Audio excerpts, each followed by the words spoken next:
nating fasting, napakahalaga po ng pinapahiwatig sa atin ng Panginoon. Purihin po ang Diyos. Arise, shine, for thy light is come, and the glory of the Lord is risen upon thee. So, dito, pag sinabi pong arise, amen, kapag ito pong ating prayer and fasting, dito po, gusto ng Panginoon na i-empowered ang bawat isa sa atin. So, ino-order niya tayo na bawat step po natin, is humakbang tayo sa kalooban ng Panginoon. Yun ang gusto ng Diyos para sa bawat isa sa atin. Amen?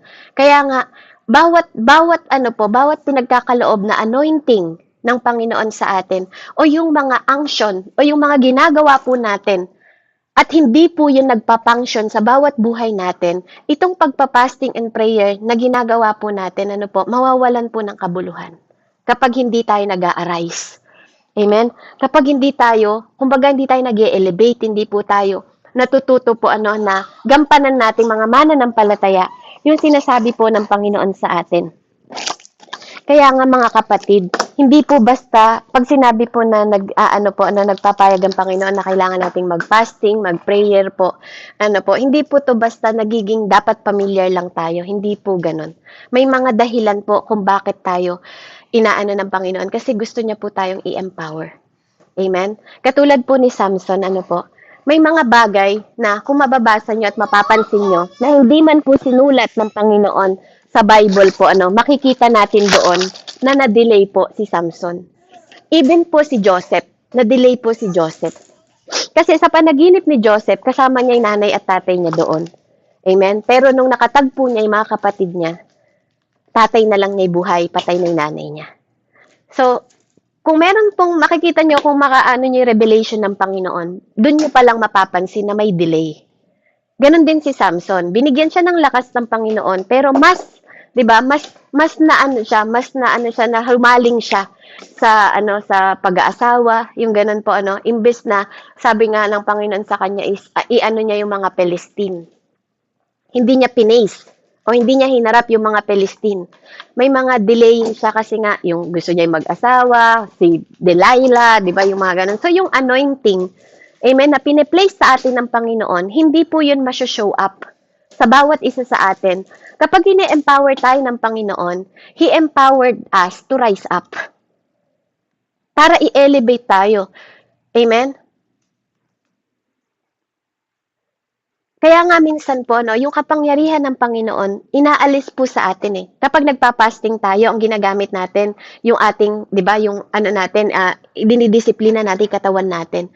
Nawawala yung lakas, di ba, physically natin. Pero malakas tayo spiritually. Amen? Kaya tayo nagsusustain. So dito, makikita natin minsan, tinatanggal ng Lord yung power natin o yung mga kahinaan. Di ba? Dinadala ng Lord yung distraction, dinadala niya. Kasi para maranasan natin that God, hindi lahat ng bagay sa tinapay natin nakukuha. Di ba? Kasi, more on lahat ng bagay talaga, galing talaga mula sa Diyos, ini-empower niya tayo. Minsan, di ba, yung lakas natin, physically, tinatanggal ng Lord yun, nire-remove niya yon in order for Him na ma-display yung kanyang kapangyarihan sa atin. Di ba? Kaya yun po yung isipin natin na parang parang yung cellphone natin, di ba? Sometimes tinatanggal ng Lord, di ba, yung cellphone. Kapag tinurn off mo yon, di ba, hindi yun gagana. Di ba? Mawawalan siya ng liwanag. Amen? So, ganun din yung sarili natin. Isipin nyo, kung tayo yung cellphone, di ba, na pag tinurn off mo, it doesn't matter kahit pag gaano ka full charge yung cellphone mo, kapag pinindot mo yung switch off ng cellphone mo, hindi gagana yon. Kahit pa full charge ka. So, ganun din po sa Panginoon. Kahit pa ine-empower ka ng Panginoon, kapatid, kung di ka nagra-rise up, anong silbi ng pagpa-fasting and prayer natin? Amen? 'Di ba? Kapag hindi mo naman ginagamit yung pag-elevate ng Panginoon sa iyo, 'di ba? Nire-rise up tayo ng Panginoon eh. Hindi tayo nagpa-fasting po para sa pansarili natin, katulad ng mga patotoo ng bawat isa kanina. Hindi tayo nagpa-fasting po para lang ikip natin yung kapangyarihan na binibigay or your anointing na binibigay sa atin ng Panginoon. Amen? Kasi ang gusto ng Panginoon, na kahit hindi natin nakikita yung senaryo ng buhay natin, o kaparang sa cellphone, kahit hindi mo nakikita yung screen ng cellphone mo, nagpapatuloy ka sa pinapagawa ng Panginoon sa'yo intentionally. Amen? Nag-a-arise ka intentionally para mag-shine. Amen? So, purihin po ang Panginoon. Kasi, kailangan nating magkaroon ng determinasyon po na intentional yung ating ginagawa. Maging intentional tayo sa lahat ng bagay na binibigay po sa atin ng Panginoon. Even sa mga maliit na bagay lang ang tingin natin. Kailangan nating makita yun na malaking bagay. Katulad na lang ng anak natin, syempre maliit pa sila. Oo, maliit mo siyang nakikita. Pero kapag sinanay mo yan, pinractice mo yung lahat ng natututunan mo at tinuturo mo sa mga anak mo, ganun din ang magiging ilaw mo ng mga anak mo paglabas. Yung ilaw nila, pag nakakasama nila, yung mga kaibigan nila. Yung ilaw nila, di ba po, pag nakakasama nila, yung mga tinuro mo, ang nadadala nila, yun yung nagiging influence nila sa ibang tao. Na maliit mong tingnan, pero malaki ang bagay na impact niyan. Nagiging capable sila sa binibigay ng Panginoon mula sa'yo na isinalin mo sa mga anak mo. Mula sa'yo na sinasalin natin sa mga disciple natin. Hindi lang potensyal, di ba? Hindi lang potential na pinapakita mo na kaya din nila, kundi because they are able. Diba? It's not about how old you are para magkaroon sila ng kapangyarihan. Kasi katulad po ni Jeremiah, diba? Katulad ni Jeremiah. Hindi siya kasing edad, kasing tanda nila Abraham, pero ginamit siyang maging propeta. Diba? It's about the Spirit of God na nasa iyo, na dineposito ng Panginoon sa iyo at sa akin, mga kapatid. Ganon po kahalaga. Amen? Kaya, kapatid, kahit pa nag-fasting and prayer tayo, kung hindi tayo magiging intentional po sa pinapagawa ng Panginoon sa atin para mag-arise sa mundong ito, sayang po yung anointing natin. At yun yung kapanawagan sa atin ng Panginoon. Arise for the glory of God. Arise, shine, sabi niya po, shine. So kung hindi ka a-arise na parang araw, kung hindi ka lalabas sa comfort zone mo, kung hindi ka lalabas kung saan ka nakatago, kapatid, paano maririnig ng tao yung tinig ng Panginoon kung nakatikom ang bibig mo? Paano makikita ng mga tao yung ilaw mo? 'Di ba? Kung nakatago ka sa loob ng bahay mo. Paano mag-a-arise? Paano makikita yung sinag mo? Kaya nga, di ba, sabi niya nga, walang ilaw na nakatago sa ilalim ng lamesa. Kasi kung nakatago, walang magsashine. Walang maiilawan. Amen? Kasi binigyan na tayo ng ilaw. Pero paano pong yung ilaw na yun magsashine? Amen? Kung hindi natin i-display. Katulad ng sinabi ko sa inyo kanina, mga influential na tao ang pinili ng Panginoon. At kaya ka nandito, influential ka. May impluensya ka. Dahil hindi gumagamit ang Panginoon ng mga useless na tao. Kaya kailangan magkaroon tayo ng determinasyon, magkaroon po tayo ng intentional, amen, sa lahat ng bagay na pinagkaloob sa atin ng Panginoon. Kasi you are capable, you have potential na binibigay ng Panginoon sa bawat isa sa atin. Kasi meron pong transforming na ginagawa ang Panginoon sa atin. Sa mundong ito, na Diyos po ang nakakakita. Maaring di mo nakikita, pero alam ng Panginoon. Kaya nga sinasabi niya dito, arise. Anong ibig sabihin nun? Go higher, mga kapatid. Diba? Maging higher ka kaysa sa dati. Maging better ka kaysa dati. Kasi hindi pwedeng nag-aaral tayo, nagpa-fasting tayo, andun ka pa rin sa level na dating nandun ka. 'Di ba? May panahon na umiinom tayo ng gatas nung tayo bata, at may panahon din na para tayo kumain naman ng karne. Amen? Hindi pwedeng lagi tayong nandun sa gatas. Pag sinabing arise, ang sinasabi ng Panginoon sa atin, yung transforming na binibigay niya sa atin, gusto niya mag-level up tayo. Magamit natin ito sa sarili natin na mag-go higher tayo.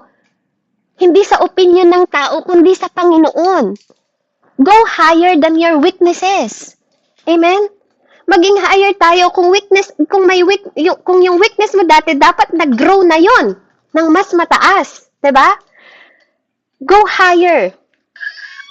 Because yun yung kabutihan ng Panginoon sa bawat isa sa atin. Keep going. Amen? So, arise and shine again. Di ba po? Paulit-ulit ako nga po hanggang sa pagtulog ko, arise and arise, shine. Pag sinabing shine, ang ibig pong sabihin noon, sabi ng Panginoon, put yourself, 'di ba? Yung sarili mo, iput mo yung the best. 'Di ba? Yung the best na pagtayo mo forward. Put your best put forward. Yung pagtayo mo, yung pagtindig mo. Humakbang ka, hindi ka pwedeng nandyan. Hindi ka lang pwedeng nandyan. Paano ka mag-a-arise? 'Di ba? Put forward, step ka ng may pananampalataya. Yung iba alam niyo po, yung iba sa atin dito, you're still asking permission para sa manifestation na nasa iyo na. Nagsasabi ka pa rin sa Panginoon, sa panalangin mo na, Lord, I want to experience the manifestation of your power. Nasa iyo na siya, hindi mo lang na-activate. Amen? Yung iba sa inyo, nag-a-apologize pa daw kayo sa mga alam naman na ninyo na gifted kayo, pero you're still apologetic na klase ng tao. Dahil kayo ay gifted, you don't have to apologize dahil gifted kayo. Pinagkaloob daw po yan ng Panginoon sa bawat isa sa atin. Amen? Yung iba sa inyo, nag-a-apologize pa kayo. Hindi nyo man sinasabi ng actual.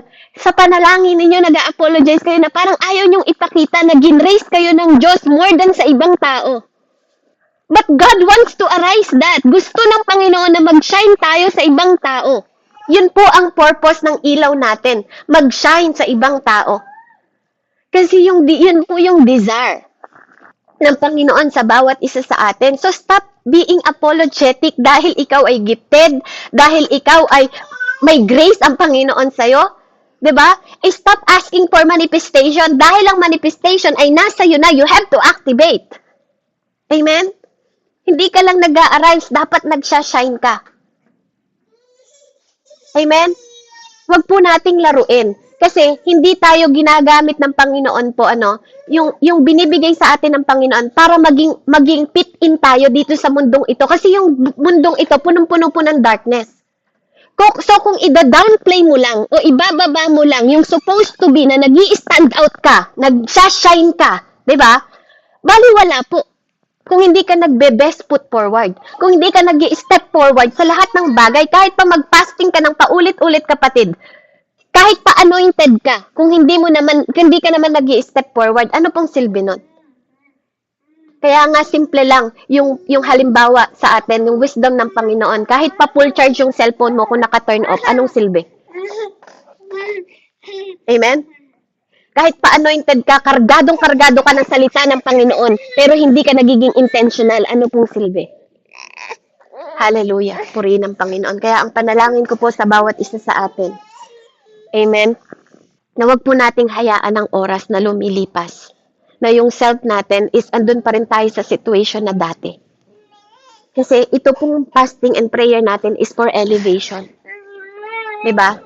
Kaya kung naniniwala po kayo, hallelujah, na tayo po ay ine-elevate ng Panginoon, manampalataya po tayo. Amen? Manampalataya po tayo sa gusto pong gawin ng Panginoon sa atin. Mag-step forward po tayo. Let's believe. Mga kapatid, maniwala po tayo. Maniwala po tayo sa gustong gawin ng Panginoon sa atin. Amen? Hallelujah.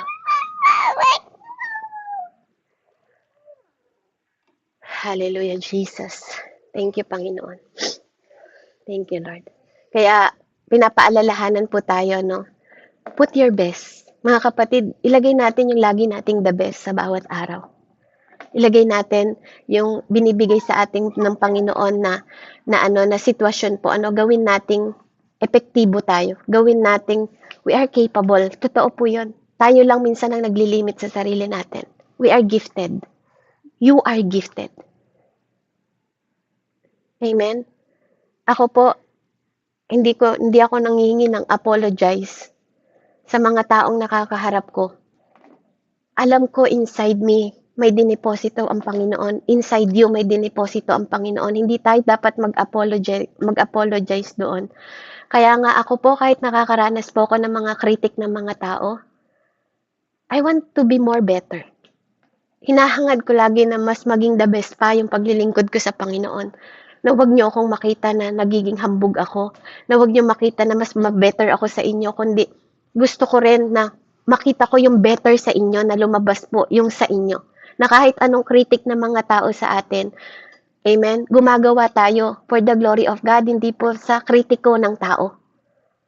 Amen, maraming po talaga nagkikritik sa akin. And I praise God kasi may mga tao din na nagbo-boost, 'di ba, ng confident ko. Amen. Maraming mag-e-execute sa atin. Pero God, si God ang nagposisyon po. Kaya ano man yung critic na ginagawa nila sa buhay ko, ano man ang critic na nararanasan ninyo, mag-stand out kayo sa best position na binibigay sa atin ng Panginoon. We can do better. Huwag mawala yung confident ninyo. Huwag tayong mag-sorry dahil nag-gracean tayo ng Panginoon. Huwag tayong mag-sorry, maging apologetic sa mundong ito kasi kailangan tayo ng mundong ito. Kung hindi tayo ang magsha-shine sa mundong ito, ang darkness ang magsha-shine sa mundong ito, at ang darkness ang mag-ahari sa mundong ito kung hindi kayo mag-a-arise, kung hindi tayo mag-a-arise na mga mananampalataya. Maraming tao ang mawawalan ng confidence. Amen? Kasi even tayo mga mananampalataya, hindi tayo nagiging intentional. Ginraise ka ng Panginoon.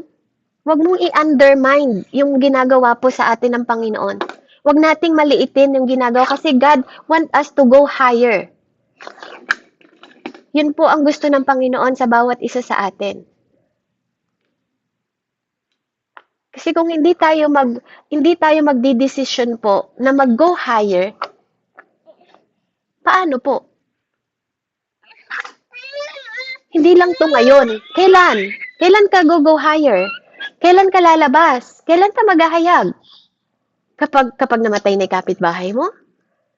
'Di ba? Kaya hindi man tayo inaano, you have to covered yung sarili natin. Kailangan nating ma-covered po yung sarili natin ng spiritual aspect, mga kapatid, hindi po physical aspect. Kasi our God is spirit. Kailangan nating makita ang buhay natin na espiritu. Huwag nating ituring na kaaway yung mga tao sa paligid natin. Kapag ikaw yung klase ng tao na tinuturing mong kaaway, yung mga tao sa paligid mo, you're not working in the spirit. Amen? Hindi pa rin natin naintindihan yung spiritual na buhay.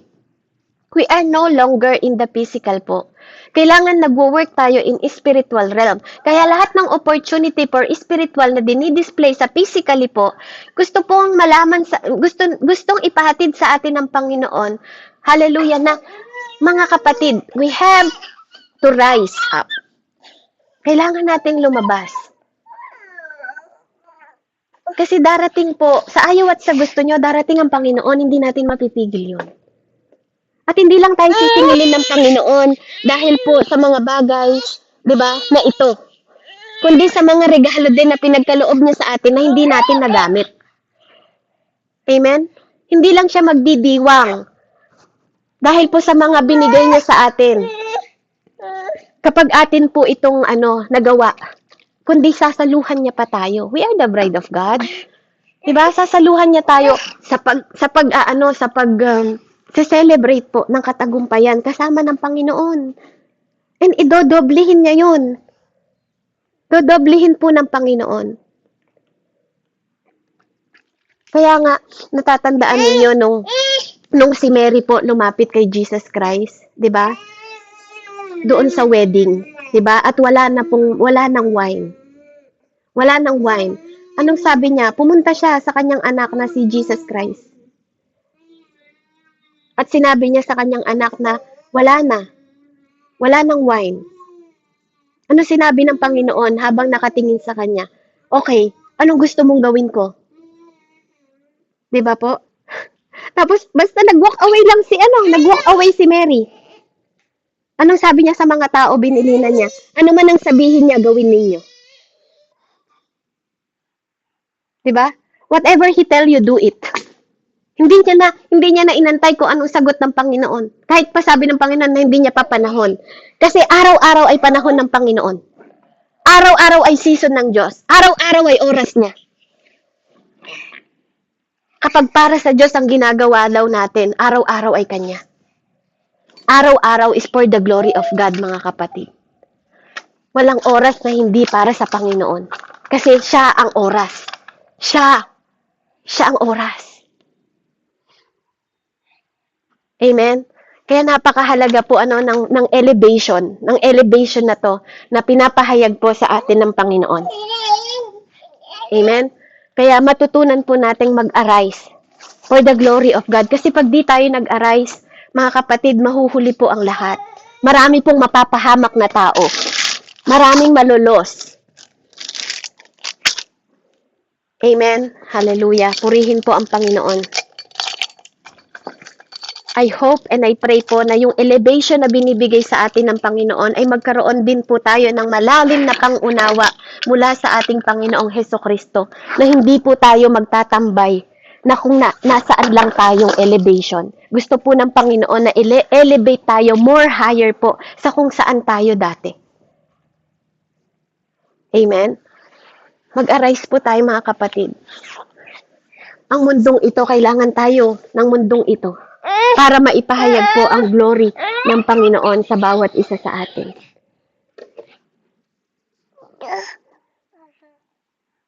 Hallelujah.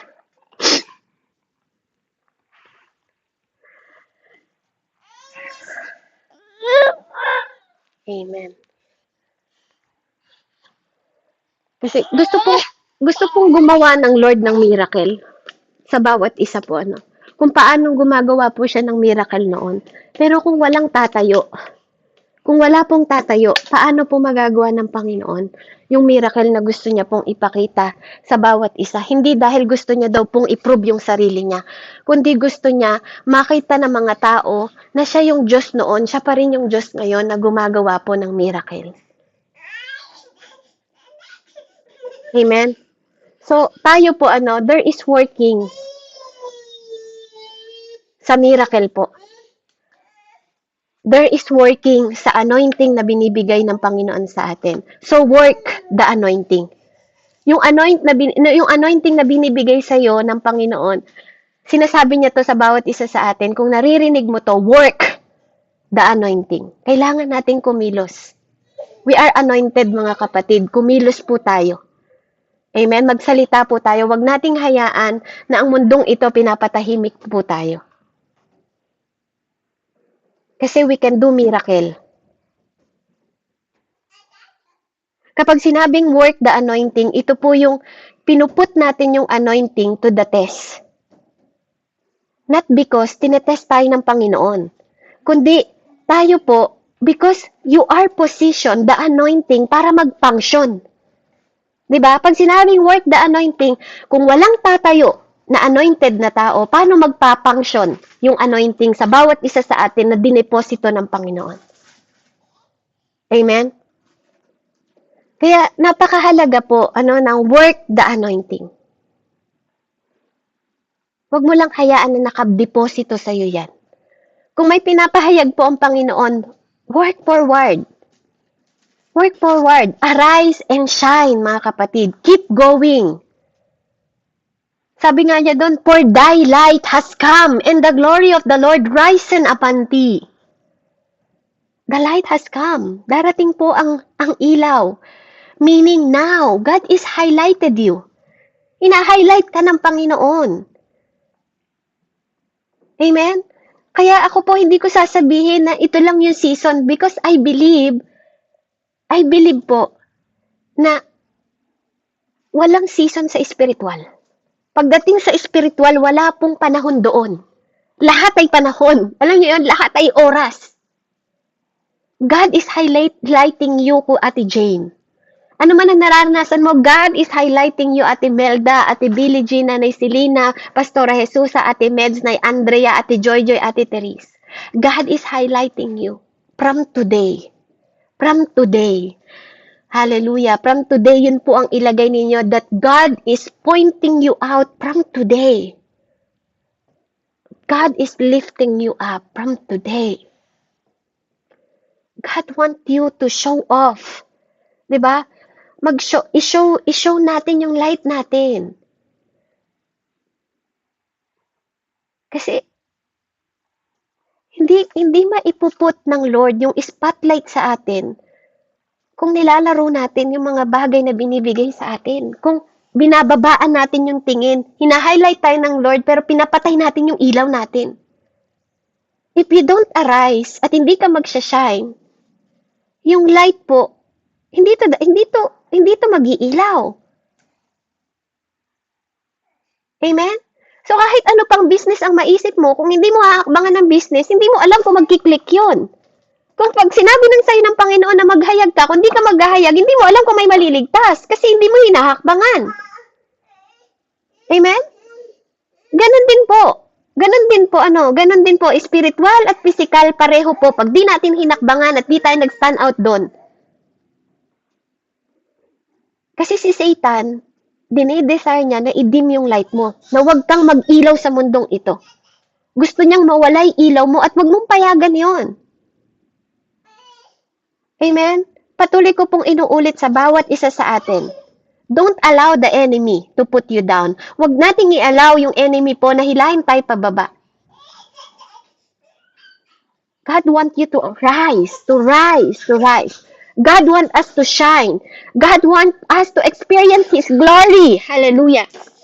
God wants us to experience the glory po ng Panginoon. Yun po ang gusto ng Diyos sa atin. Kaya alam nyo kung ano yung nagde-destroy sa mga believer po sa panahon na to para hindi sila mag-step sa faith.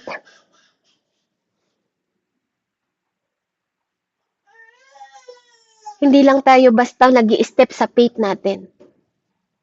Dahil kinumand yun sa atin. Nag-i-step tayo sa faith na yun. Dahil yun yung chance para maipakita natin sa bawat isa. Diba? Yung in-instruct sa atin ng Panginoon na gawin natin. Nung nag-healed si Peter ng mga may sakit, in-instruct ng Diyos yun. Ipatong ninyo ang mga kamay ninyo at pagalingin ang may sakit. Diba po? Nung nakakita siya ng tao na nandun nakaupo sa templo nung ano na yun, anong sabi niya? Rise up and walk. Diba? Nagkaroon sila ng boldness sa pamamagitan ng banal na spirito. Binigay niya yung kaninong pangalan? Pangalan ni Jesus. Rise up and walk. Hinila niya yung tao na maglakad ka. Ito yung kailangan mo. Hindi pera ang kailangan mo. Hindi limos ang kailangan ng tao. Ang kailangan ng tao, gumaling physical at gumaling spiritual. Huwag natin silang hayaang nakaupo lang sa same place kung saan sila nandun. Kasi walang mangyayari.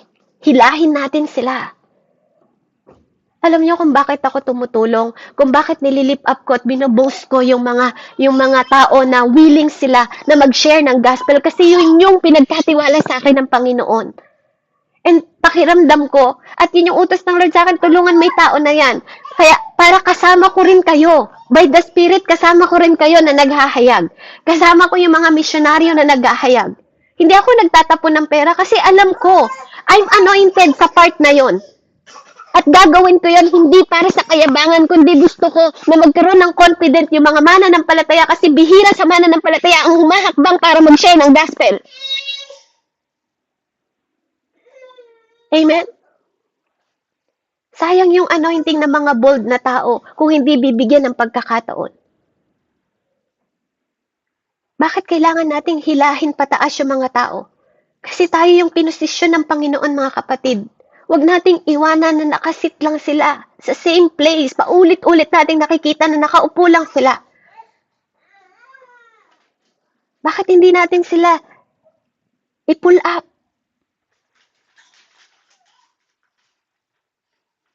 Kaya mananatiling crippled o lumpo yung mga tao kasi hindi natin sila pinupulled up. Tayo na pinagkakatiwalaan ng Panginoon. Kaya ano ang naglalagay sa mga mananampalataya na mahirap sila? Kasi nilalagay nila sa isip nila, they keeping thinking na yung absence ng pera is kahirapan, yung kahirapan nila. Kasi nilalagay nila sa mindset nila kahirapan, suffering. Diba? Yun yung nakalagay sa utak nila. Kaya hanggang dun lang din sila. Kaya hindi ang nagkikip sa mahirap na tao is yung absence ng pera. Hindi Hindi ang kawalan ng pera. Kundi kung ano yung nasa mindset nila. Pag ikaw nilalagay mo sa isip mo na ikaw ay nagsasaper, mahirap ako, hindi ganon. Hindi ka ipupush up nun. lalo ka nun ilalagay sa sitwasyon na ganun. Amen? Hallelujah. Kaya yung mga may sakit, pag lagi mong iniisip na may sakit ka, hindi ang sakit ang nagpapahiga sa'yo, kundi mas iniisip mo na mas makapangyarihan ang sinabi ng doktor kaysa sinasabi ng Panginoon. There's two different things sa way na yon, mga kapatid. Hallelujah. Kaya napakahalaga po na magkaroon po tayo ng mindset na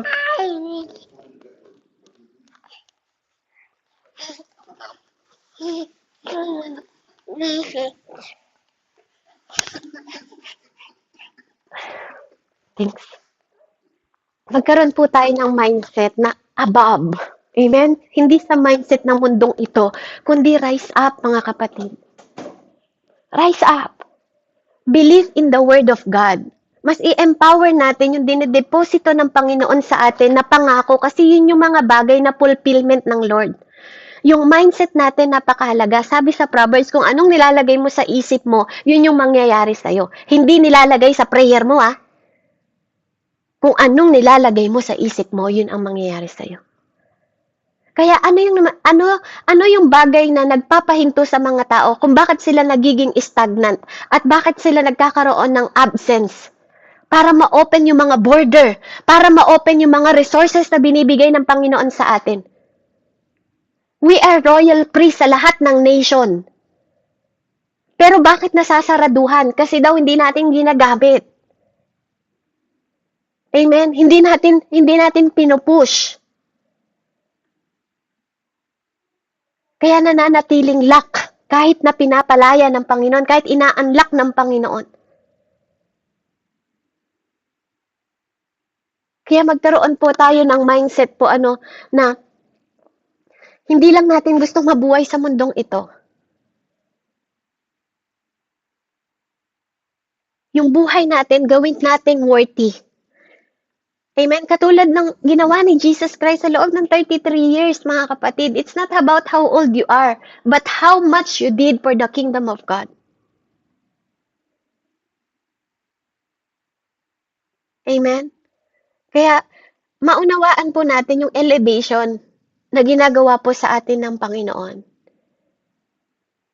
Hindi mahalaga yung pagpapasting mo kung hindi mo nakikita yung kahulugan ng ginagawa natin. Hindi mahalaga yung pagpipray natin, kundi natin to nakikita yung relevant ng kahalagahan ng ginagawa natin at nilalagay natin sa bagay po na ginagawa natin bilang mga intercessor. Hindi po to sa amount na gaano kahaba ang iyong pagpapasting, gaano kahaba ang iyong pagpipray, hindi po. Kung ano yung nilalagay mo doon na desire, yung purity ng puso mo na nakikita ng Panginoon sa tuwing lumuluhod tayo sa harapan niya. Kasi yung amount na nilalagay mo doon is absolutely nothing kung ang motive mo at ang puso mo ay mali pa rin. Amen? Kaya yung Word of God dito, ine-empower po tayo ng Panginoon. At gusto niya to, alam niyo yung mga katulad natin na pinapatayo na nagtuturo. Saan man kayo patayuin na magtuturo, lahat tayo tumatayo sa pagtuturo. Sa anak natin, sa pamilya natin, representative tayo sa ministry, 'di ba, sa mga church natin. Amen. Lahat dapat tayo ang nagbibigay ng pagpapaalala sa mga tao sa harapan natin na huwag kalimutan na mag-arise and shine.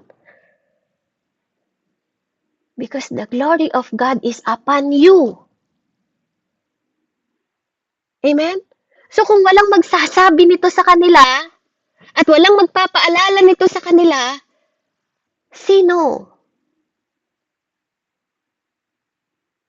Paano nila ma-experience yung glory ng Panginoon? Paano nila ma-experience yung liwanag ng Panginoon? Paano nila ma-experience, amen, yung kabutihan ng Panginoon kung hindi tayo lalabas at magsasabi nito? Kung tayo mismo nasa down ng sitwasyon natin. Dahil hindi rin makita sa atin yung light na binibigay ng Panginoon para mag-shine sa ibang tao, para makita yung glory ng Diyos sa mga buhay natin. Paano nga ba makikita yung glory ng Panginoon sa buhay natin kapag hindi na tayo ang bida? Kapag ang Diyos na ang best actor sa buhay natin, binibigay ng Diyos yung sarili niya sa atin para mag-represent sa'yo at mag-represent sa akin. Para mag-manifest sa'yo at mag-manifest sa akin. Hindi niya pinagkakait yung sarili niya. Hindi niya pinagdadamot yung sarili niya sa atin. Hindi niya pinagdamot yung liwanag niya, yung buhay niya, di ba? Pero ang tanong, di ba po, hahakbangan mo ba?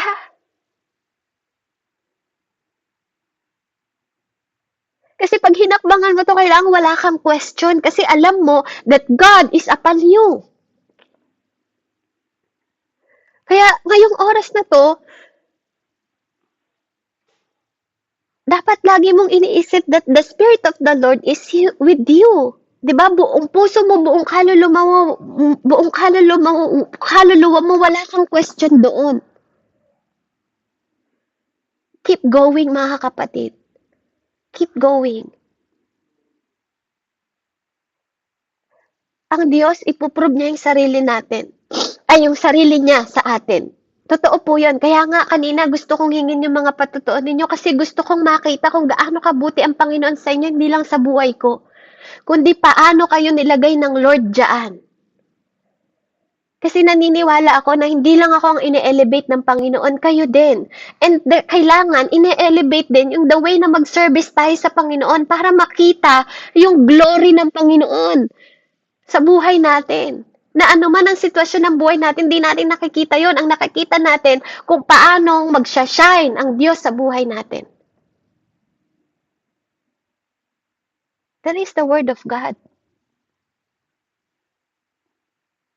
Na ma-present natin yung sarili natin before the Lord. Amen? Na magpasalamat tayo sa Panginoon that we are grateful. Amen? Hallelujah. Kaya, I hope and I pray po na ngayong araw na to, makita natin na patuloy tayong nirarise at ng Panginoon, patuloy nating hakbangan at mag-shine po tayo. Kasi there's a deep darkness sa mundong ito, mga kapatid. At gusto ng Panginoon na makita yon ng hindi niya yung pinagdamot sa'yo, ikaw mismo ang gagamitin ng Panginoon para mag-shine sa'yo. Yung glory ng Diyos. Kaya nga kung napapasalamatan kayo ng mga tao dahil sa mga ginagawa nyo, it's all for the glory of the Lord. Amen? Kaya yung Panginoon, sinasabi to sa'yo ngayon, rise up.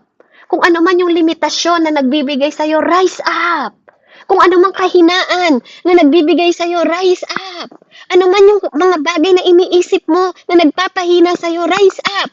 Sa lahat ng single, di ba po? Ikaw personally, kahit mag-isa mo lang, rise up. Rise up. Yun yung sinasabi ng Panginoon sa atin. Mag-rise up po tayo.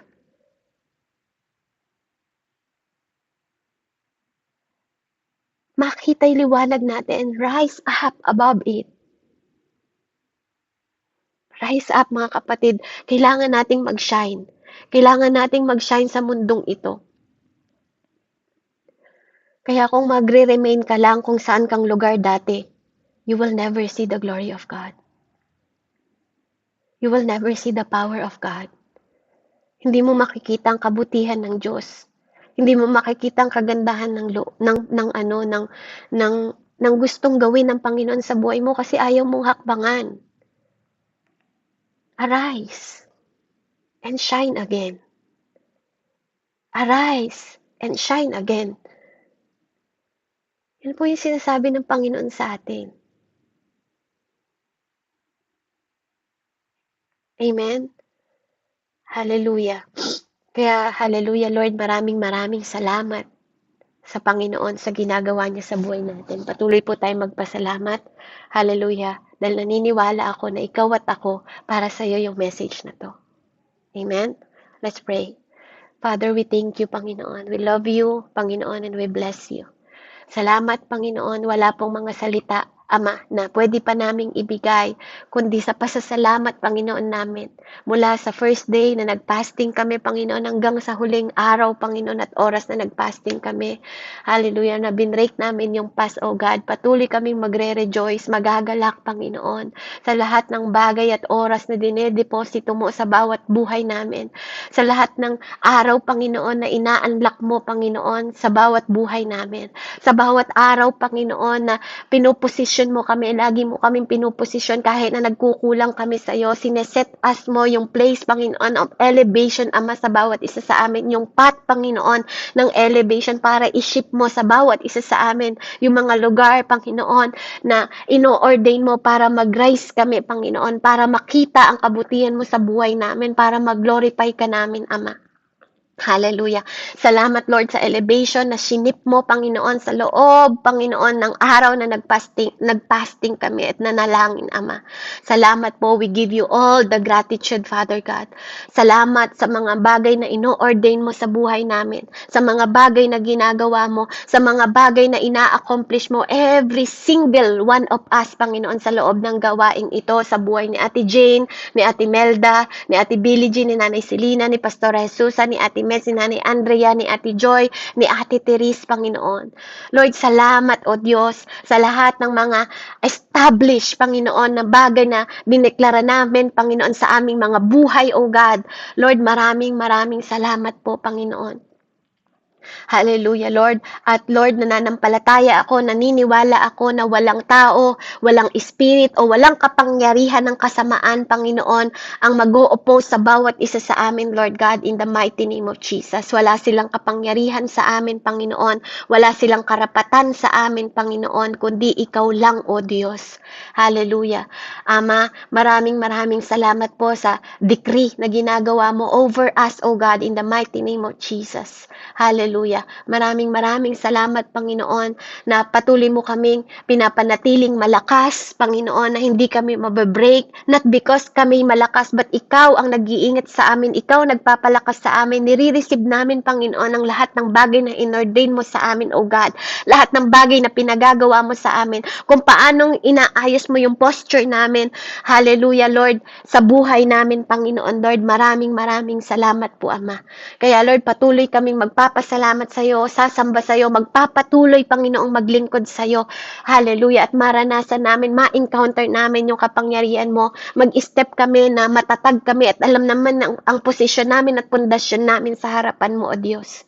Salamat na ginawa mo kaming ilaw sa darkness ng ibang tao. Nagagamitin mo kaming ilaw to cover this earth, Father God, in Jesus' name. Dahil ang mundong ito ay punong-puno ng kadiliman, punong-puno ng darkness, Ama. Kaya maraming salamat na kami ang pinili mo, inanoint mo, pinosisyon mo, Panginoon, para mag-arise, Panginoon, para mag-shine sa mundong ito, Ama. Lord, we receive, hallelujah, in the mighty name of Jesus, ang lahat ng mga pagpapalat, elevation na ginawa mo in Jesus' name. Thank you, Father. Thank you, Holy Spirit. Thank you, Jesus, your only Son, your Holy Son. Empower every one of us, Father God. And Lord, I pray, i-bless mo, Panginoon, ang aking kapatid na si Ate Mets, Panginoon, sa kanyang darating na karawan, Panginoon.